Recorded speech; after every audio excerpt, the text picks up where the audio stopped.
నమస్తే, నేను మీ Gopi. Welcome back to our channel. ఈరోజు మనతో వచ్చరికి పొలిటికల్ అనలిస్ట్ మంది రామారావు గారు ఉన్నారు. సార్ నమస్తే సార్. సార్, పవన్ కళ్యాణ్ గారు పిఠాపురంలో 3.5 ఎకరాల పొలం కొన్నారు. ఇంకా పిఠాపురమే అతను అమ్మలాగా భావిస్తున్నారంట. సో ఇంత జరుగుతున్నా సరే వర్మ ఎందుకు స్పందించలేదు?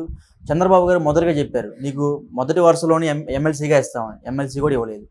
ఇంకా పిఠాపురంలో వర్మ మనుగడ ఎలా ఉండబోతుంది? అసలు వర్మ మరలా ఒకవేళ జనసేన అన్యాయం చేస్తుందా, లేకపోతే టీడీపీ పార్టీ అన్యాయం చేస్తుందా? అసలు వర్మ మనుగడ ఎలా ఉండబోతుంది?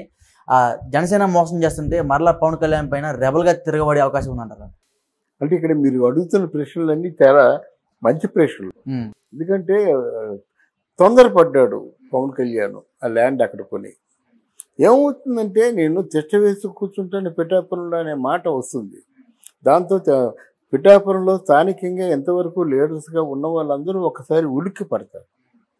పవన్ కళ్యాణ్ పిఠాపురంలో ల్యాండ్ కొనేటిది అప్పుడే రియల్ ఎస్టేట్ భూమిలోకి వచ్చేసింది. అవును, ఆ చుట్టుపక్కల పొలాలు 3 కోట్లు. గజం 12,500 రూపాయలట గజం. 3,000 కంటే ఎవరు అడిగేవారు కాదు. ఇలాగ రోడ్డు పాయింట్ అయితే అప్పుడే 50,000 వరకు వెళ్ళిపోయిందంట. ఇలాగ వచ్చింది కదా. అక్కడ పిఠాపురంలో ప్యాలెస్ కట్టుకొని పాతుకుపోయినట్టు మిగతా లీడర్స్ మాట ఏమిటి, మిగతా లీడర్స్ ఎలాగ ఆలోచిస్తారు అనేది ఆయన ఆలోచించుకోవాలి. మీరు పని చేసినప్పుడు మన చుట్టూ ఉన్న వాళ్ళు ఎలాగ ఆలోచిస్తారు, ఆలోచించకుండా దూసుకుపోయినట్టయితే అక్కడి నుంచి వచ్చేటటువంటి వ్యతిరేకత కానీ అక్కడ వాళ్ళు వేసే ప్రశ్నలకు కానీ మీరు సమాధానం చెప్పుకోవాలి. ఇక్కడ వర్మ గారిని మీరు చూసినట్టయితే ఎందుకు అనవసరం ఈయన పక్కన నిలబడుతున్నా అని అంటే వర్మ గారు చెప్పారు, I fall in love with Pawan Kalyan అని. అంటే పవన్ కళ్యాణ్ తాలూకు ఆయన way of style of thinking, style of behaviour చూసి నేను ప్రేమలో పడిపోయాను, పవన్ కళ్యాణ్ ప్రేమలో పడిపోయాను అన్నంత పెద్ద మాట అన్నాడు. కానీ వర్మ గారి గురించి ఎక్కడా ప్రస్తావించడం లేదు. ఎప్పుడు మొన్న అన్నాడు వర్మ గారు, మా వర్మ గారు చెప్పినట్టుగా గేటు సన్నుకొని వెళ్ళాను అని అన్నాడు. గేటు బద్దలు కొట్టుకొని వెళ్ళానని అన్నాడు. అంటే బయట ఏమంటారంటే వర్మకి పొగడ్తలు మాత్రమే కానీ పదవులు లేవంట. అది చంద్రబాబు నాయుడు ఇంత అనుభవం ఉండి ఇంతవరకు ఆగాడు. అంటే వర్మకి పదవి లేక ఆగాడా? లేకే కదా. అంటే పదవులు సృష్టించాలంటే చీఫ్ మినిస్టర్గా మాత్రం అండి. ఒక్క మనిషికి 6 శాఖలు సృష్టించినాడు. 6 శాఖల్లో 2 శాఖలు వర్మకి పోతుగా అంటారు. వడ్డించేవాడు వశమైతే ఇక్కడ కడపంక్తిలో కూర్చున్నా వాడికి అందవలసినవి అన్నీ మనకు ఉంటాయన్నమాట. వడ్డించేవాడు మనవాడు. మీరు ఎక్కడ కూర్చున్నా మీకు రావాల్సిన లడ్డు, మీకు రావాల్సిన పాయసం వచ్చేస్తుంది. మనవాడు కాకపోతే అయిపోయిందని చెప్తారు. అలా ఉంటుంది కదా. ఇప్పుడు అయిపోయిందని చెప్తున్నారు, వాళ్ళకి ఆందోళనగా ఉంటుంది కదా. 1. 2, వర్మ గారి గురించి ఈయన ప్రశ్నించాలి. ఎవరు? జనసేన పార్టీ నాయకుడు పవన్ కళ్యాణ్ ప్రశ్నించాలి. నేను ఎప్పుడు చెప్పినప్పుడు కూడా నా పార్టీతో సంబంధం లేదండి.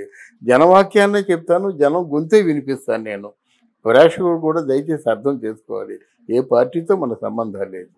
అయితే అక్కడ జనవాక్యమే చెప్తున్నాను. What about the Varma's future? ఏముంటుంది ఇక? ఎందుకు ఇద్దరు నోరు అసలు ఇవ్వటం లేదు, కనీసం లీక్ చేయటం లేదు. పోయినట్టయితే అది అందరికంటే ముఖ్యంగా ఈ వర్మ గారితో పాటు రామకృష్ణరాజు గారు ఉన్నారు. రామకృష్ణరాజు ఇప్పుడు నిమ్మలగడ్డ కృష్ణప్రసాద్ ఎవరు ఉన్నారు కదా, ఎంపీ గాని వెళ్ళాడు. ఆయన ఏదో ఉంది పేరు, నిమ్మలగడ్డ ఏదో ఉంది, ఆయన ఎంపీగా వెళ్ళాడు. అది ఎలక్షన్లోకి వచ్చినటువంటి ఒక 2 సంవత్సరాలు, అంటే ఎలక్షన్ ముందు 2 సంవత్సరాల నుంచి అక్కడి నుంచి వచ్చాడు, అమెరికా నుంచి. మరి ఆయన్ని బ్రహ్మరథం పట్టేసి ఎంపీగా పోటీ చేసి మంచి మెజార్టీతో గెలిపించి పార్లమెంట్కి పంపించారు కదా. ఆయన్ని గుర్తించినట్టే కదా. మరి ఆయన గుర్తించినప్పుడు వర్మని, రఘురామకృష్ణరాజుని గుర్తించరా మీరు? అంతేనా మీకు అని ప్రశ్న ప్రజలు వేస్తారు. అంటే చంద్రబాబు మాట ఇచ్చి తప్పాడంటారా? అది చెప్తున్నాను, ప్రజలు వేస్తారు, ప్రజలు ప్రశ్న వేస్తారు. వర్మ గారిని అసెంబ్లీ చూసినప్పుడల్లా నాకు కడుపు తరికిపోతుంది అన్నమాట. ఇంత మేధావి, ప్రాణాలకు తెగించి రచ్చబండ కార్యక్రమాన్ని 5 సంవత్సరాల పాటు చేశాడు. ఆయన సొంత ఊర్లో రాకపోయినా ఎక్కడుంటే అక్కడి నుంచి హోటల్లో కూర్చొని రచ్చబండ కార్యక్రమంలో డే బై డే పాలిటిక్స్ని అప్డేట్ చేసి వినిపించాడు, ప్రాణాలు తెగించి. మరి అట్లాంటి వ్యక్తిని నువ్వు ఎలా కాదంటే ప్రజలు ఊరుకుంటారా? ఆయన ఫ్యాన్స్ ఉన్నారు చాలామంది. వర్మకే, రఘురామకృష్ణరాజుకి, వర్మ గారికి ఉన్నారు కదండి. పిఠాపురం అంతా ఆయన ఫ్యాన్సే కదా. ఆయన ఏంటి కర్ణుడు కవచకుండలాలు తీసి ఇంత పెద్ద మాట ఎందుకు చెప్తున్నానంటే బాధతోనే చెప్తున్నాను. కర్ణుడు కవచకుండా తీసి మన సూర్యభగవంతుడికి సమర్పించినట్టు ఆయన తాలూకు ఆ పదవి 5 సంవత్సరాల తాలూకు సమయం, ఎంత విలువైన సమయం అంతా కలిసి ఇప్పుడు ఆయన సంపాదన అన్నీ కలిసి మొత్తం మూటగట్టి పవన్ కళ్యాణ్ చేతిలో పెట్టాడు. మరి ఆ దానం తీసుకున్నప్పుడు తిరిగి నువ్వు చేసే ప్రత్యుపకారం ఏంటి ఆలోచించరా. రెండవది, మరి జన సైనికులు 14 సంవత్సరాల పాటు మీతో ఉన్నారు, వాళ్ళ మాట ఏమిటి అంటే ఏమిటి? జెండాలు పట్టుకొని ఎగరవలసిందేనా? మీరు 3 ఎకరాల 3.5 ఎకరాలు కొనుక్కున్నారు, వాళ్ళకి 1 సెంటు 2 సెంట్లు స్థలాలు కొంటే అలా ఉంటుంది. నాయకుడికి ఉండవలసిన లక్షణం ఈయన తిన్నా తినకపోయినా మీ ఇంటికి వచ్చిన వాళ్ళు పెడతారు. ఈయన కొనుక్కున్నా కొనుక్కోకపోయినా సరే జనసేన వారికి, పార్టీ కార్యకర్తలకి ఏదో ఒక ఇంటి వాడిని చేస్తే బాగుంటుంది కదా, అలాగ ఆలోచిస్తారు వారు. మరి ఆలోచన ఫెయిల్ అయింది కదా దీనికి. వాళ్ళకి ఇచ్చిన తర్వాత నువ్వు కొనుక్కో, నీకు ఇల్లు లేవు, నేను ఎక్కడ రూపాయి తీసుకొని అంటాడు కదా. మరి రూపాయి తీసుకుపోయినట్టు 3.5 ఎకరాలు ఎందుకు తీసుకున్నావు నువ్వు అంటారు ప్రజలు, అంటారు అన్నమాట.